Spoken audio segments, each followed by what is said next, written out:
आणि एकांते चोखटे, तपोवने तीर्थे तटे, देखोनी जो विटे तो ही तोची। और निर्जन स्थान, उत्तम तपोवन, तीर्थ स्थान, पवित्र नदी तट को देखकर जो उखता जाता है वह भी अज्ञानी है। जया जनपदी सुख, गजबजेचे कौतुक, वानू आवडे लौकिक तो ही तोची। जिसे लोगों की बस्ती में रहने से सुख मिलता है, शोरगुल करने में मौज आती है, लौकिक बातों की प्रशंसा करना रुचिकर लगता है, वह भी अज्ञानी ही होता है। आणि आत्मा गोचरू होये, ऐसी विद्या जे आहे, ते ऐकवनी डौरुवाये विद्वत्तेचा। और आत्म साक्षात्कार कराने वाली जो विद्या है वह किसी से यदि सुन ली तो फिर उसका उपहास करने के लिए अपनी अन्य प्रापंचिक विद्वत्ता का डंका बजाता है। उपनिषदाकडे नवचे आणि योगशास्त्री ही नरुचे, अध्यात्मज्ञानी तरी जयाचे मनची नाही। उपनिषदों की ओर मुड़कर देखता तक नहीं, योगशास्त्र जिसे अच्छे नहीं लगते, अध्यात्म ज्ञान में तो उसका मन ही नहीं लगता। आत्मचर्चा एकी आथी, ऐसी जाणीवेची भिंती, पाडूनी जयाची मती ओढाळ झाली। जिसकी बुद्धि इस बात की पहचान ही नहीं रखती कि आत्मनिरूपण यह एक महत्व का विषय है और वह बंधन तोड़कर सैराट भटकने वाली होती है। कर्मकांड तरी जाणे, मुखोद्गते पुराणे, ज्योतिषी तो म्हणे तैसेची होये। वह कर्मकांड वेदों का कर्म प्रतिपादक विभाग जानता है, जिसे सारे पुराण कंठस्थ होते हैं। ज्योतिष शास्त्र में वह जो भविष्य कथन करता है वैसी ही सब बातें घटती है। शिल्पी अति निपुणो, सुपकर्मी प्रवीणो, विधि ही अथर्वणो, हाथी जया। कला कौशल के काम में अत्यंत कुशल होता है, पाकशास्त्र में निष्णात होता है, अथर्वण वेद के मंत्र तंत्र, जारण मारण उच्चाटन आदि उसने हस्तगत किए हुए होते हैं। कोकी नाही ठेले, भारत म्हणितले, आगम आफाविले मूर्त होती। जिसके लिए काम शास्त्र की और कोई बात सीखने के लिए बाकी नहीं होती।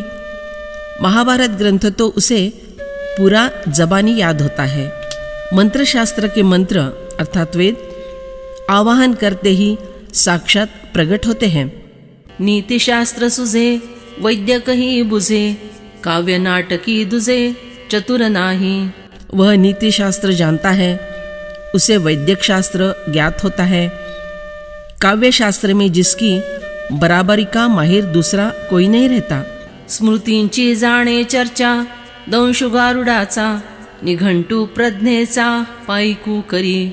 स्मृति ग्रंथों का विचार उसे ज्ञात होता है, मंत्र विद्या का रहस्य जानता है।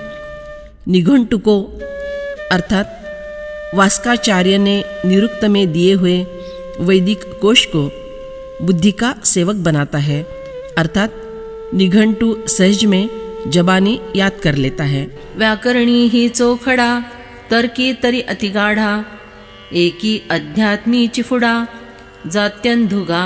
और जो व्याकरण शास्त्र में अति प्रवीण, तर्क शास्त्र में तो बहुत गाढ़ा अध्ययन किया हुआ होता है, परंतु जो अध्यात्म विद्या में सचमुच जन्म से ही अंधा है, ते वाचून येर शास्त्री, सिद्धांत निर्वाण सूत्री, परिजळो ते नक्षत्री, न पाहेगा। इस प्रकार जो एक अध्यात्म शास्त्र के अलावा अन्य समस्त शास्त्र के सिद्धांतों की एक वाक्यता करने में निष्णात होता है, परंतु उसके ऐसे ज्ञान में आग लग जाए, अरे नक्षत्रों के कारण कभी पौ नहीं फटती। मोराच्या अंगी असोसे, पिसे आहाती डोळसे, आणि एकली दिठिनसे तैसे तेगा। मोर के शरीर में नेत्र युक्त बहुत से पंख होते हैं, परंतु उन नेत्रों में एक दृष्टि नहीं होती। उसी तरह की यह बात है, बाकी शास्त्रों के ज्ञान रूपी आंखों में अध्यात्म दृष्टि नहीं होती। जरी परमाणु ये वडे, संजीवनी मूळ जोडे, तरी का बहुवे गाडे, भरणे ये रे। मरने वाले व्यक्ति को बचाना है तो यदि परमाणु के बराबर भी संजीवनी वल्ली की जड़ मिल जाए तो वह काफ़ी हो जाती है। फिर दूसरी औषधियों की बहुत सारी गाड़ियाँ लादने की क्या आवश्यकता है? आयुष्ये विण लक्षणे, सिसे विण अलंकारणे, वोहरे विण वाधावणे, विटंबुगा।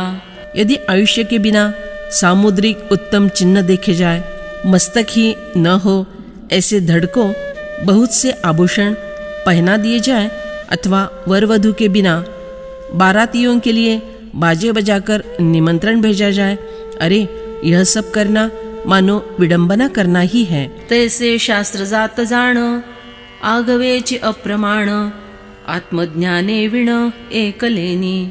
ध्यान में रखो कि उसी प्रकार एक अध्यात्म शास्त्र के बिना अन्य समस्त शास्त्र संभार अप्रमाण अर्थात नाकबूल है। एया लागी अर्जुना पाही, अध्यात्म ज्ञानाचे आठाई, जे आसी नित्य बुद्धि नाही, शास्त्र मूढ़ा। इसलिए हे अर्जुन, देखो जिसमें ऐसी विवेक बुद्धि नहीं होती कि अध्यात्म ज्ञान यही सभी शास्त्रों का सार है, ऐसा व्यक्ति पढ़ा लिखा मूर्ख होता है। ते या शरीर जे जाले, ते अज्ञान बी विरूढले, जे याची व्युत्पत्ति गेले, अज्ञान वेली। उसका जो शरीर उत्पन्न हुआ है वह मानो अज्ञान का अंकुरित हुआ बीज ही है, और उसके पांडित्य के रूप में तेजी से बढ़ा हुआ अज्ञान ही होता है। तो कौतुके जे जे बोले, ते अज्ञान फुलले, ते याचे पुण्य गाते फळले, अज्ञान पै। देखो वह कौतुक से सयानेपन से जो बातें करता है वह मानो खिला हुआ फूल रूपी अज्ञान ही है। अरे उसका धर्मकृत्य मानो अज्ञान ही फलद्रूप हुआ है। आणि अध्यात्म ज्ञान कही, जेणे मानिलेच नाही, तो ज्ञानार्थू देखे काही, बोलावे असे। जिसने कभी अध्यात्म ज्ञान को मान्य ही नहीं किया हो, उसके बारे में ऐसी असंभव बात क्या कभी बोल सकते हैं कि वह ज्ञान का विषय जो ब्रह्म है उसे देखता है।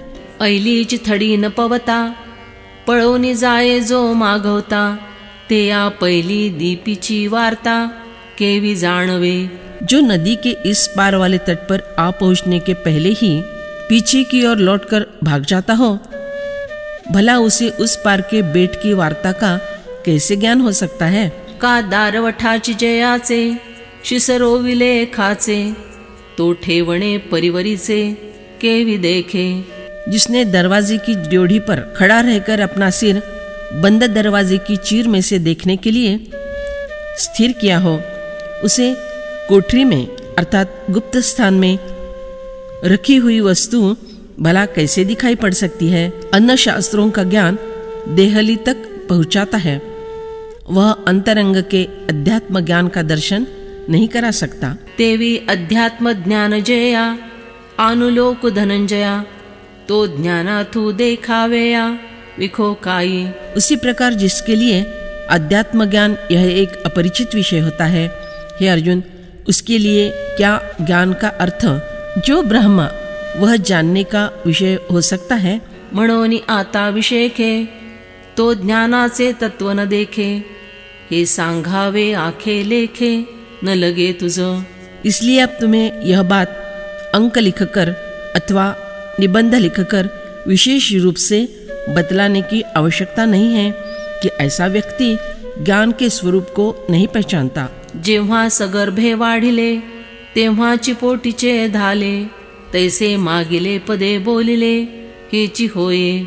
जब गर्भिणी स्त्री को खाना खिलाया जाता है तभी उसका गर्भस्थ शिशु तृप्त हो जाता है। उसी प्रकार पहले वाले पदों में जो विवेचन किया उसी में वही ज्ञान का विवेचन आ गया। वाचून या वेगळे, रूप करणे हे न मिळे, घेई आवंतिले आंधळे, तैसे जाले। इस ज्ञान के अतिरिक्त और किसी ज्ञान का विवरण करने की आवश्यकता नहीं है। जैसे किसी अंधे को निमंत्रण दिया जाए तो वह अपने संग किसी नेत्रवान व्यक्ति को लेकर आता है, उसी प्रकार का यह निरूपण हुआ है। एवं ये उपरती ज्ञान चिन्हेची माघवती, अमानित्वादि प्रभृति वाखाणिले।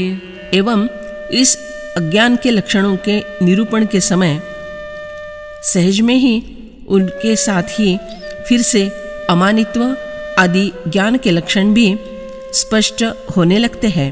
जे ज्ञानपदे 18 केले या येरी मोहरा अज्ञान ते धनुर्धरा आपैसे असे। अर्थात जो 18 ज्ञानवाचक पद हैं उन्हें यदि उलट दिए जाए तो हे अर्जुन वे अपने आप अज्ञानवाचक पद हो जाते हैं।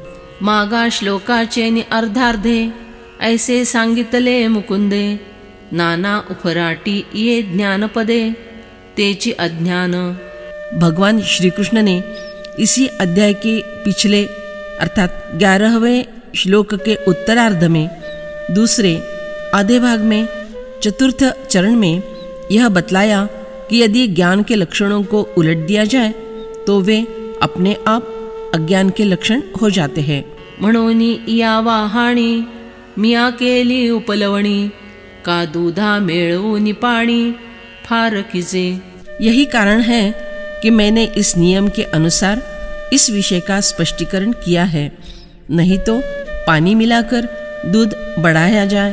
तैसे जीन बडबडी पदाची कोरन संडी परिमूळ ध्वनी वाढी निमित्त झाले।